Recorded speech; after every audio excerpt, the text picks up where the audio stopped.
Welcome to this NTA NET JRF lecture on teaching aptitude, presented by Dr. Anjani Kumar. This video will cover Unit 1 of the NTA NET JRF Paper 1 syllabus. We begin with the methods of instruction. Explaining or lecturing involves giving spoken explanations, often with visual aids.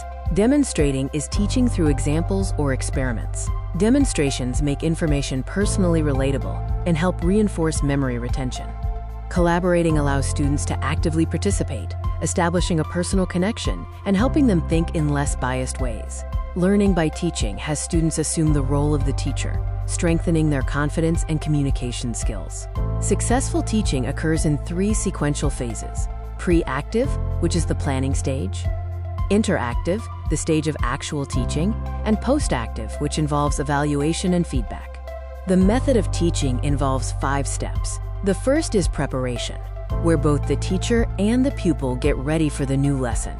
The second is presentation, where the lesson begins, the aim is stated, and materials are skillfully arranged. Visual aids like charts and maps should be used for clear understanding. Presentation involves selecting the area to be covered and controlling the classroom situation for success. The third step is comparison, where students compare 2 sets of facts and observe the results after a certain process.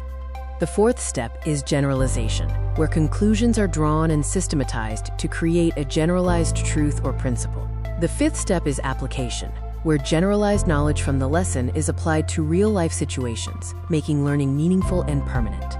Let's explore methods of teaching according to different schools of philosophy: idealism, realism, pragmatism, and existentialism. Idealism, rooted in Plato's philosophy, asserts that ideas are the only true reality and focuses on conscious reasoning in the mind.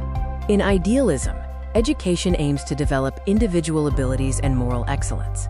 The curriculum emphasizes literature, history, philosophy, and religion. Teaching methods include lecture, discussion, and Socratic dialogue. A fifth school, scholasticism, is also noted, largely applied in Roman Catholic schools. Realism, with Aristotle as its father, believes reality exists independently as physical objects. Truth is objective and observable. The realist curriculum focuses on the physical world, science, and mathematics. Teaching methods emphasize mastery of facts through demonstration and recitation, and character is developed by training in the rules of conduct. Pragmatism, or experientialism, focuses on the reality of experience. Truth is what works.